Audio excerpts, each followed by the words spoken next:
नमस्कार, JMD news में आपका स्वागत है। मैं हूं अनुराग सक्सेना और खबरों के विस्तार में जाने से पहले एक नजर अभी तक के हेडलाइंस पर। चीन को लेकर बीजेपी कांग्रेस में आरोप प्रत्यारोप। जेपी नड्डा ने राहुल गांधी पर किया करारा वार, कहा राहुल गिरा रहे सेना का मनोबल। चीनी पार्टी से एमओयू का असर। कोरोना काल में सुप्रीम कोर्ट के निर्देशों के तहत निकली भगवान जगन्नाथ रथ यात्रा। श्रद्धालुओं को आने की इजाजत नहीं, पुरी में लगाया गया कर्फ्यू। देश में लगातार जारी है कोरोना का कहर। 24 घंटे में करीब 15,000 नए केस, मरीजों का आंकड़ा 4,40,000 के पार। नेता प्रतिपक्ष Ram Govind Chaudhary corona positive, PGI में किए जा रहे हैं शिफ्ट। कल मेदांता में कराए गए थे भर्ती। पुण्यतिथि पर याद किए गए श्यामा प्रसाद मुखर्जी। सीएम योगी ने प्रतिमा पर माल्यार्पण कर श्रद्धांजलि दी। बीजेपी नेताओं ने याद किए संस्मरण। और खबरों की ओर बढ़ने से पहले आपको बता दें कि देश प्रदेश और अपने जिले के आसपास की ताजा खबरों के लिए देखते रहिए जेएमडी न्यूज और विजिट करें हमारी वेबसाइट jmdtvindia.com को। साथ ही आप कर सकते हैं हमें ट्विटर पर भी फॉलो। और अब खबरें विस्तार से। कानपुर पुलिस ने एक ऐसा खुलासा किया है जिसे सुनकर और देखकर कहा जा सकता है कि या तो अपराध करने वालों की जेब लॉकडाउन में खाली हो चली थी या फिर उनका क्राइम की दुनिया में पहला कदम था जिसे वो इजी टारगेट समझकर अंजाम देना चाहते थे। लेकिन पुलिस की जागरूकता ने उनके हौसलों को कुछ ही समय में नेस्तनाबूद कर दिया और सभी की गिरफ्तारी करने में सफलता प्राप्त कर ली। बीते सोमवार की शाम गोविंद नगर थाना क्षेत्र के रतनलाल नगर से अंजाम दिया गया था। अनुराग द्विवेदी एक प्राइवेट टेलीकॉम कंपनी के डायरेक्टर थे और अपने ऑफिस में बैठे हुए थे। तभी बुलेरो सवार 4 अज्ञात लोग उनके ऑफिस में आते हैं, उनको जबरन अपने साथ ले जाते हैं, जिसकी सूचना अपहरण के रूप में पुलिस को दी जाती है। वहीं पुलिस भी वारदात को सुन हरकत में आकर अपहरणकर्ताओं की तलाश में जुट जाती है, जिसमें कुछ ही समय बाद सफलता भी प्राप्त हो जाती है और चारों अपहरणकर्ताओं को गिरफ्तार कर लिया जाता है, जिनका खुलासा करते हुए एसपी साउथ अपर्णा गुप्ता ने बताया कि गिरफ्तार किए गए अपहरणकर्ताओं ने इजी टारगेट के तहत इस वारदात को अंजाम दिया था, जिनका अभी तक कोई भी आपराधिक रिकॉर्ड नहीं है। इसलिए अपहरणकर्ताओं ने वारदात को अंजाम देते हुए 15 लाख की फिरौती तो ले ली थी, लेकिन फरार होने में नाकामयाब रहे। एसपी के मुताबिक अनुराग द्विवेदी को सुरक्षित बरामद कर लिया गया है। साथ ही उनके ऑफिस से उठाए गए कीमती सामान को भी बरामद कर लिया गया है।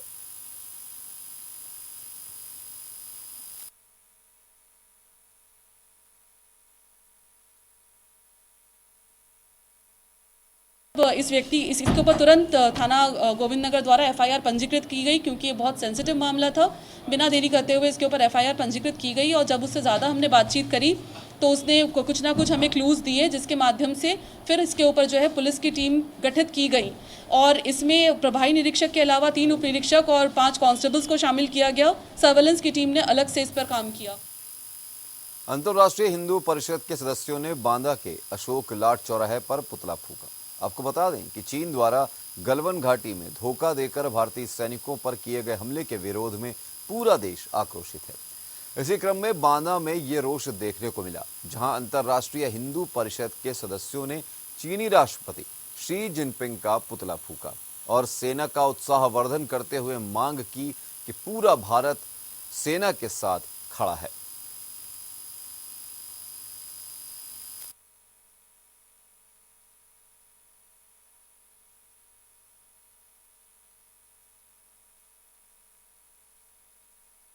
परिषद के द्वारा चीनी राष्ट्रपति का पुतला फूंका गया है। जो हमारे वीर जवान शहीद हुए हैं, वो ये भारत पूरा जो है आंदोलन करके एक पुतला दहन के माध्यम से हम लोग विरोध कर रहे हैं चीनी राष्ट्रपति का, ये ताकि ये जो है चीनी जो सैनिक हमारे सैनिकों पे हमला कर रहे हैं, ऐसा हमला ना हो, इसका विरोध हम इस पुतला के माध्यम से हम दे रहे हैं। चीनी राष्ट्रपति का पुतला जलाए हैं हम लोग।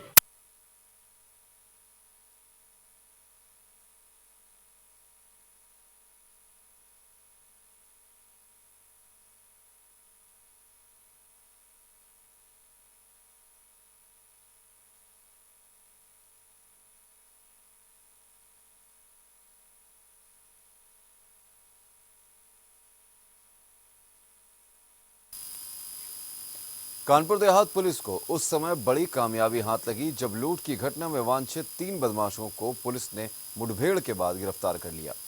पुलिस ने बदमाशों के पास से एक 315 बोर का तमंचा और कारतूस बरामद किया। साथ ही पुलिस ने बदमाशों के पास से 10 दिन पहले एक लूटे गए रुपए भी बरामद किए हैं।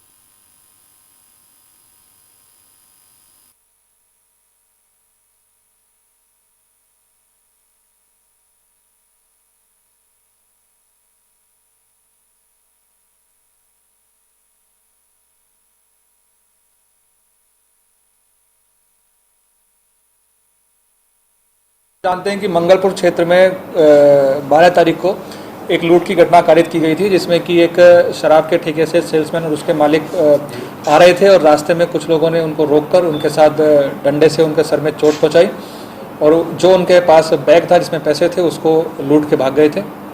ये घटना एक इम्पॉर्टेंट घटना थी और इसको पुलिस ने बहुत गंभीरता से लिया और सभी ऑफिसर्स द्वारा मौके पर निरीक्षण किया गया और हमारी स्वाट टीम और हमारे एडिशनल एसपी साहब, सीओ साहब इसमें लगे हुए थे और बहुत मेहनत की उन लोगों ने और बहुत इंटरोगेशन की लोगों से और पुराने मुलजिमों से और बहुत अच्छा वर्कआउट आज इन्होंने किया, जिसमें कि ये 3 अभियुक्त हैं जिनको पुलिस मुठभेड़ के बाद गिरफ्तार किया गया है।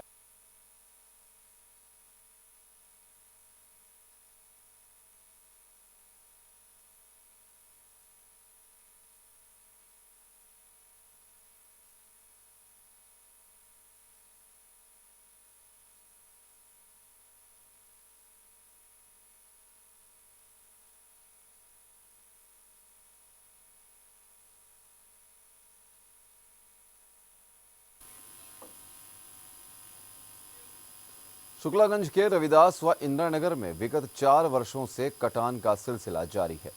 कटान रोकने के लिए सिंचाई विभाग द्वारा बल्लियों की पाइलिंग व बोरियों में मिट्टी भरकर गंगा किनारे लगाने का कार्य भी किया गया, जिसमें लगभग 70 लाख रुपए का खर्च आया, लेकिन नतीजा फिर भी कुछ नहीं निकला। कटान शुरू होने से स्थानीय निवासियों में दहशत का माहौल है। वहीं सिंचाई विभाग ने भी कटान रोकने का कार्य बंद कर दिया है।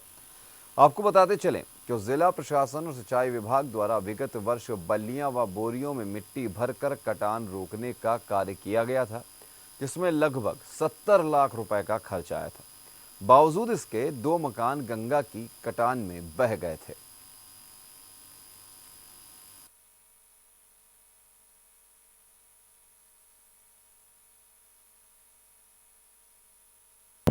शुक्लागंज रविदास नगर गंगा कटरी एक बार फिर से गंगा में जलस्तर के बढ़ोतरी होने के चलते यहाँ पर कटान का सिलसिला शुरू हो चुका है।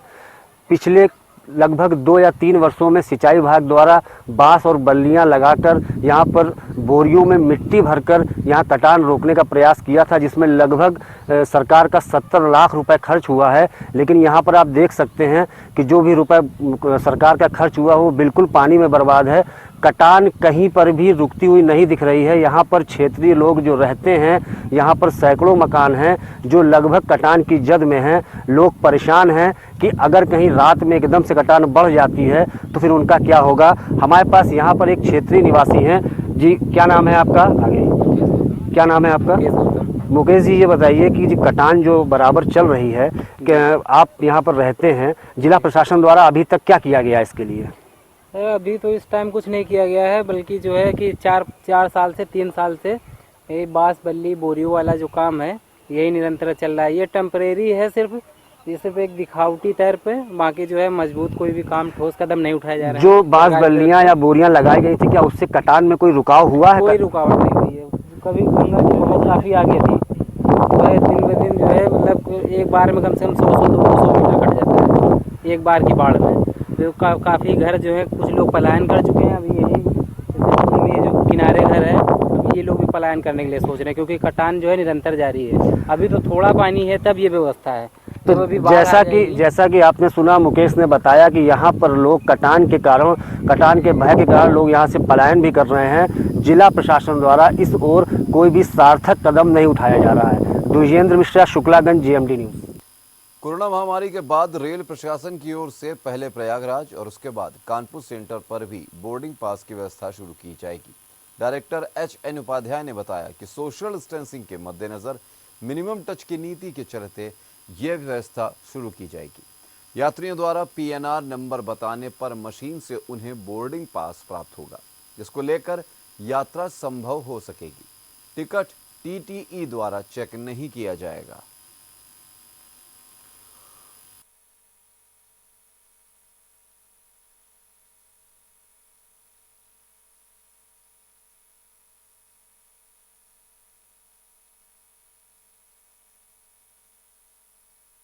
मिनिमम टच के सिद्धांत पर आधारित है कि या जो हमारे टिकट चेकिंग के स्टाफ हैं और जो हमारे यात्री हैं उनमें आपस में इंटरेक्शन कम से कम है।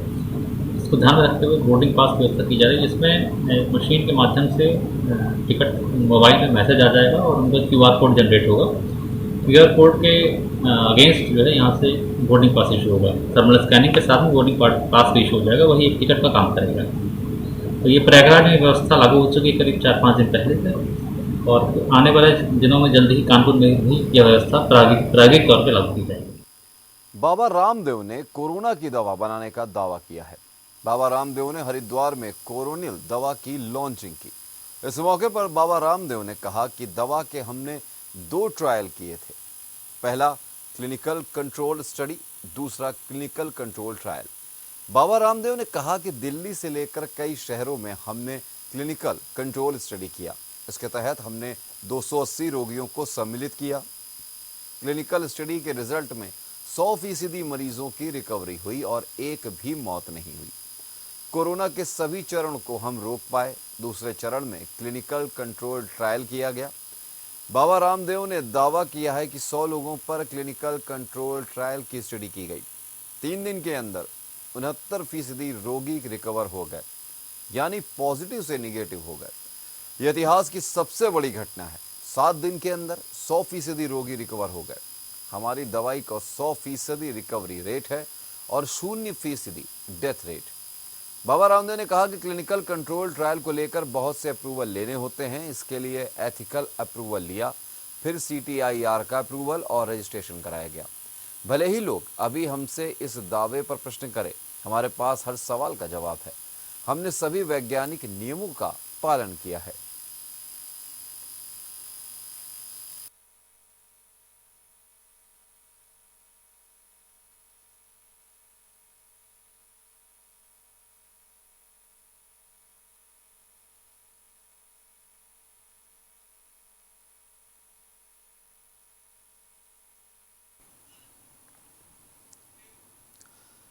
मामला जनपद हमीरपुर की राठ कोतवाली के अंतर्गत आने वाले ग्राम मवई का, जहां कल शाम को शौच के लिए गई एक 40 वर्षीय युवती लौटकर घर नहीं आई। सुबह जब उसका शव मिला तो गांव में हड़कंप मच गया। वहीं मृतका के पति ने गांव के ही रहने वाले जयशंकर पर बलात्कार कर हत्या करने का आरोप लगाया है।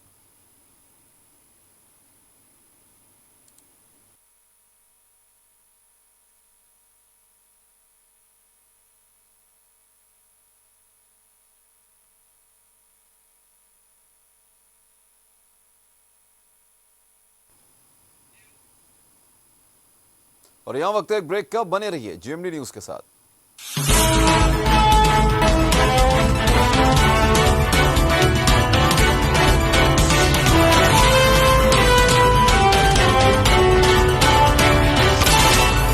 Lockdown with no access to your news. News is an essential service, and we at Times Network remain in the front line to help you fight fear with facts. Our reporters on the ground remain exposed to risk. Despite these adversities, we have ensured that our news service remains 100% operational. Because of the lockdown, cable TV operators are not able to collect the subscription fees from customers. Poor collection of fees has dire consequences not just on the cable TV industry but on us as well. Times Network urges all viewers to stand in solidarity with us. Please call up your cable service provider now and identify options through which you can pay your cable fees online. It will go a long way in helping us run our operations smoothly and also provide for families of lakhs of cable industry workers. To ensure that India continues to be Safe and informed, please pay your cable bills on time.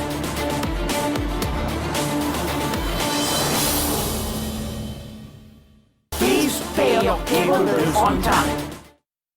LIC housing finance limited लाए हैं अन्य बैंकों की तुलना में कम दर पर home loan, commercial property loan, building construction loan, RRG, private, KGA, आवास विकास, किसी भी तरह के लोन के लिए संपर्क करें।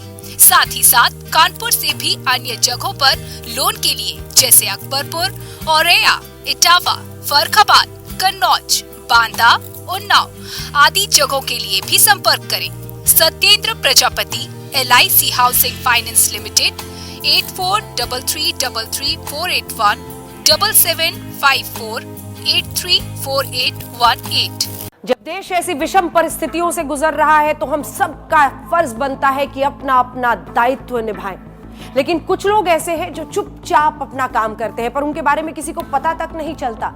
मैं बात कर रही हूं समस्त केबल ऑपरेटर्स, MSOs की, जिनकी वजह से हम सारी खबरें आप तक पहुंचा पा रहे हैं बिना किसी रुकावट के। मैं तहे दिल से इन सब का शुक्रिया अदा करना चाहती हूं और उम्मीद करती हूं कि अगर हम सब मिलकर ऐसे ही काम करें तो इस मुश्किल से बहुत ही जल्द पार पाएंगे।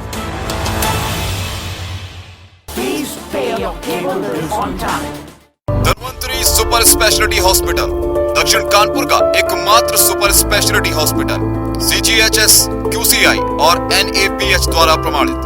दक्षिण कानपुर में सभी तरह के विशेषज्ञों से सुसज्जित एकमात्र super speciality OPD, round the clock critical care expert द्वारा कवरेज एवं अत्याधुनिक मशीनों से लैस ICU। कानपुर के एकमात्र विश्व स्तरीय super speciality fully SS modular OT, सभी प्रकार के कैंसर का विश्व स्तरीय इलाज। इस कठिन घड़ी में भी करोड़ों दर्शकों से जुड़ा रहा सोनी टीवी का नाता। तो केबल ऑपरेटर्स की मेहनत के बिना ये पॉसिबल ना हो पाता। आप ना होते तो हम कलाकार दर्शकों से मिल ना पाते। आप ना होते तो दर्शकों के पसंदीदा शोज टीवी पर कैसे आते। आप अपना फर्ज निभा रहे हैं और इसीलिए इस मुश्किल समय में लाखों परिवार एक ही छत के नीचे बैठकर मुस्कुरा रहे हैं। इस मुश्किल घड़ी को आसान बनाने के लिए सोनी टीवी आप सभी केबल ऑपरेटर्स को धन्यवाद करता है।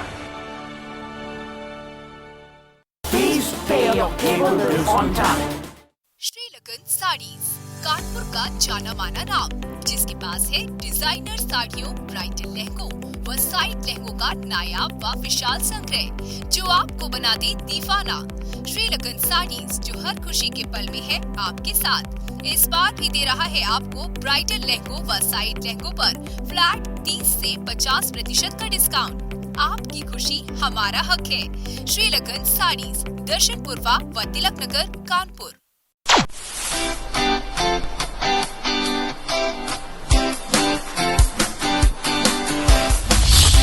हेलो, हाय, नमस्कार। उम्मीद है आप सभी तक पहुंच रहा है हमारा प्यार। जहां हम और हमारे दर्शक घरों में है एक साथ, वहाँ आप लोग मुश्किलों से कर रहे हैं दो हाथ। कहीं बाहर जाने की प्रॉब्लम तो कहीं इन्फेक्शन का है डर, लेकिन मेहनत और लगन से लगे हुए हैं आप, हमारे DTH और केबल ऑपरेटर्स, और आप सब है तो हम खुश हैं। आपका शुक्रिया जितना करें उतना है कम। ऐसी घड़ी में भी जो कर रहे हैं अपना काम, हमारा उन सबको दिल से सलाम।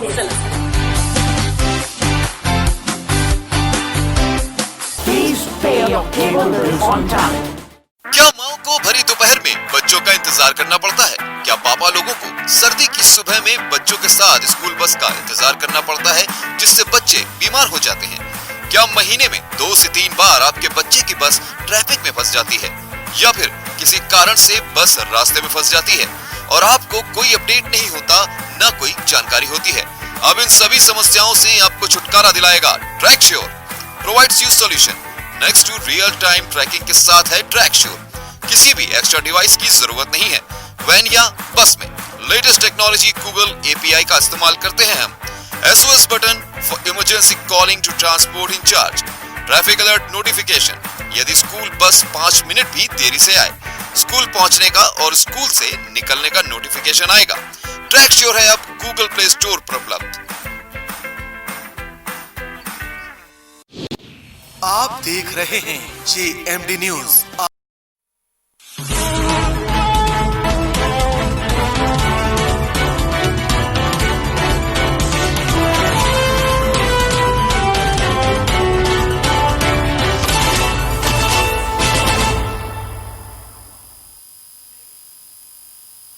ब्रेक के बाद आपका स्वागत है। बढ़ते हैं अन्य खबरों की ओर।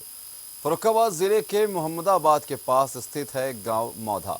आज़ादी की लड़ाई के दिनों से भारत माता की आन बान शान के लिए मौधा गांव के रहने वाले सैनिकों के शहीद होने का जो सिलसिला शुरू हुआ वो स्वतंत्रता के बाद आज तक कायम है। देश की सीमा पर बेटे के शहीद होने की खबर आती है तो मौधा में मातम नहीं बल्कि मां अपने दूसरे बेटे को भी उसी रास्ते पर चलने के लिए भेज देती है। सरहद पर बीते कई दिनों से भारत चीन के बीच चल रहे तनाव के बीच मंगलवार को लद्दाख में दोनों देशों की सेनाओं के बीच जो झड़प हुई और उसमें भारतीय सेना के जो जवान शहीद हुए उसको लेकर रिटायर्ड फौजियों की भुजाएं भी फड़क उठी हैं। चीन से 1962 का युद्ध लड़ चुके रिटायर्ड फौजियों का कहना है कि चीन की फितरत में पीछे से हमला करना है। चीन इस गफलत में ना रहे कि भारत अब 1962 वाला है।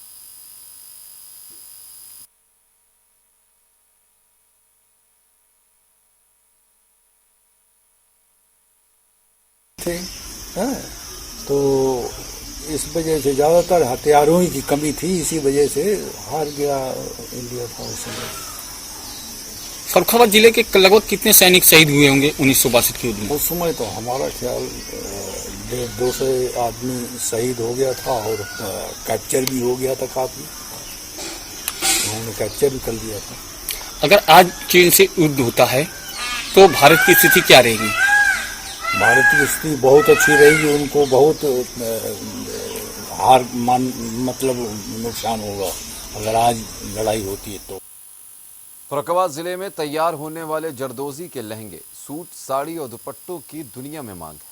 आपको बता दें कि जिले के जरदोजी कारोबारी विश्व में जरदोजी कारोबार चीन के कच्चे माल पर निर्भर है। हालांकि अब चीन से तनातनी और सैनिकों के बीच झड़प के बदले हुए परिवेश में जो जरदोजी कारोबारियों ने इसका तोड़ निकालना शुरू कर दिया है। दरअसल चीन से आने वाले सितारे, क्रिस्टल, जरकन, चांदला और मोती आदि की पूर्ति देश से ही करने का खाका बनाया गया है। कारोबारी स्वदेशी माल को अपनाने की तैयारी में है। हालांकि स्वदेशी कच्चा माल महंगा पड़ रहा है, लेकिन सवाल रोजी रोटी चलाने का है।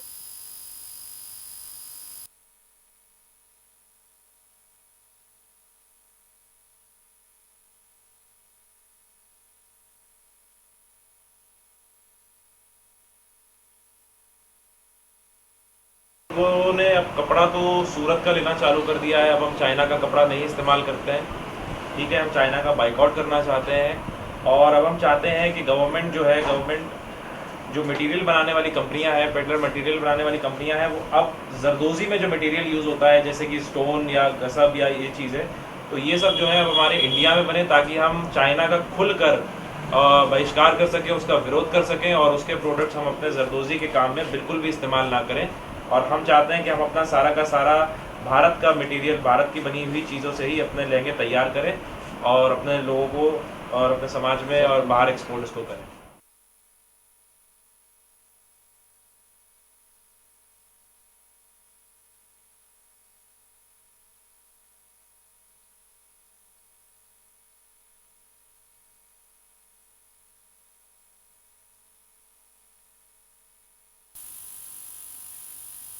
स्वामी राजेंद्राचार्य पीठाधीश्वर जनपद फर्रुखाबाद के पांचाल घाट स्थित दुर्वासा ऋषि आश्रम पर पहुंचे, जहां पर उन्होंने राम मंदिर निर्माण के संबंध में चर्चा की। साथ ही उन्होंने कोरोना महामारी को लेकर लोगों को सावधान रहने की नसीहत दी। मीडिया के सवाल के जवाब में उन्होंने कहा कि मुरारी बापू ने क्या कहा उस पर जवाब देने की जरूरत नहीं है। लोगों को मानसिकता पता चल चुकी है। वो बोले, भगवान राम का मंदिर विश्व में सबसे अलग होगा। उसकी भव्यता को देखने के लिए विश्व के कोने कोने से लोग आएंगे।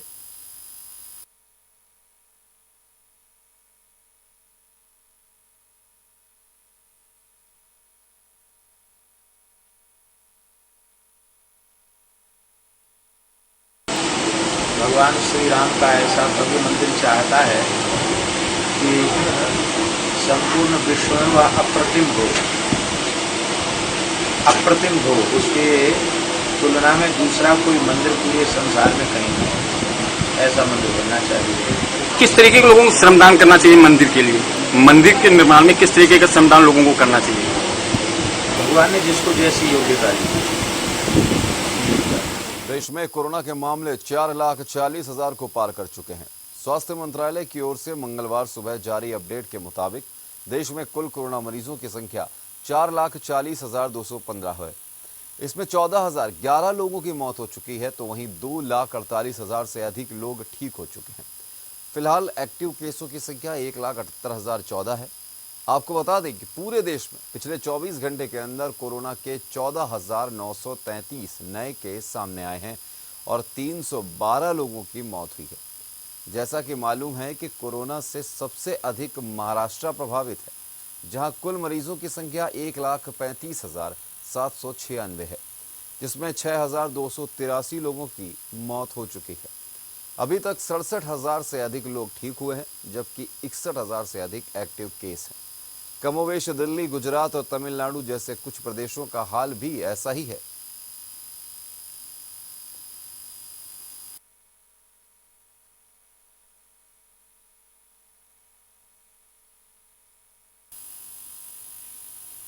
भारतीय जनता पार्टी और जनसंघ के संस्थापक डॉक्टर श्यामा प्रसाद मुखर्जी की 68वीं पुण्यतिथि के अवसर पर तिलकनगर मंडल में कार्यक्रम का आयोजन किया गया। तिलकनगर में स्थित श्यामा प्रसाद मुखर्जी की प्रतिमा पर मंडल अध्यक्ष पवन गुप्ता ने जिला अध्यक्ष सुनील बजाज के नेतृत्व में श्रद्धांजलि सभा का आयोजन किया। सभी ने प्रतिमा की साफ सफाई कर माल्यार्पण किया। साथ ही डॉक्टर मुखर्जी के जीवन पर चर्चा करते हुए उनके चरित्र का अनुसरण करने की बात भी कही।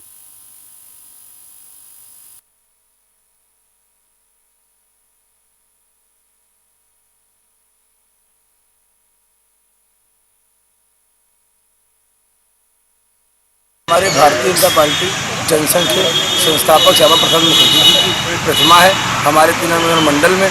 आज उनकी 68वीं पुण्यतिथि है। आज के दिन उनके एक रहस्यमयी हत्या हुई थी, जो आज तक नहीं पता चल पाई है कि कैसे क्या हुआ था। तो इस दिन को हम भारतीय जनता पार्टी के समस्त कार्यकर्ता बलिदान दिवस के नाम से मनाते हैं। इसीलिए इस प्रतिमा पे हम लोगों ने माल्यार्पण पुष्प वर्षा करके पंडित श्यामा प्रसाद मुखर्जी हमारे पूज्य, जिन्होंने एक नारा हमें दिया था पूरी पार्टी के लिए कि 2 विधान 2 प्रधान 2 निशान इस भारत में नहीं चलेंगे। भारत एक है, भारत सर्वश्रेष्ठ है। इसलिए भारत में एक ही निशान, एक ही प्रधान और एक ही विधान होना चाहिए। कोरोना काल में गरीब तबके के लोगों तक मुफ्त राशन पहुंचाने के लिए सरकार ने एक बड़ा बजट खर्च करते हुए खास योजना चलाई है, लेकिन राशन माफियाओं की दबंगई के चलते इस योजना का फायदा हर गरीब तक पहुंचना मुश्किल हो रहा है। इसकी एक बानगी कानपुर देहात के कस्बा रूरा में देखने को मिली। आरोप है कि एक गरीब लड़की जब राशन की जानकारी लेने के लिए कोटेदार के घर गई तो दबंग कोटेदार ने अपने घर में पले पालतू कुत्ते से उसे कटवा दिया। वहीं पीड़िता को उसके चाचा साथ लेकर पुलिस अधीक्षक कार्यालय पहुंचे, जहां एसपी देहात अनुराग वत्स ने रूरा थाना प्रभारी को दबंग कोटेदार के खिलाफ मुकदमा दर्ज करने के निर्देश दिए।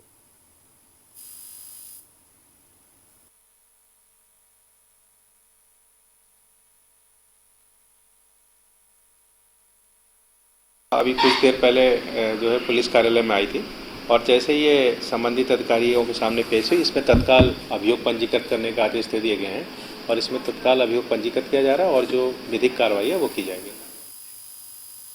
और इस वक्त न्यूज बुलेटिन में फिलहाल इतना ही। मुझे दीजिए इजाजत। बाकी खबरों के लिए देखते रहिए जेएमडी न्यूज। नमस्कार।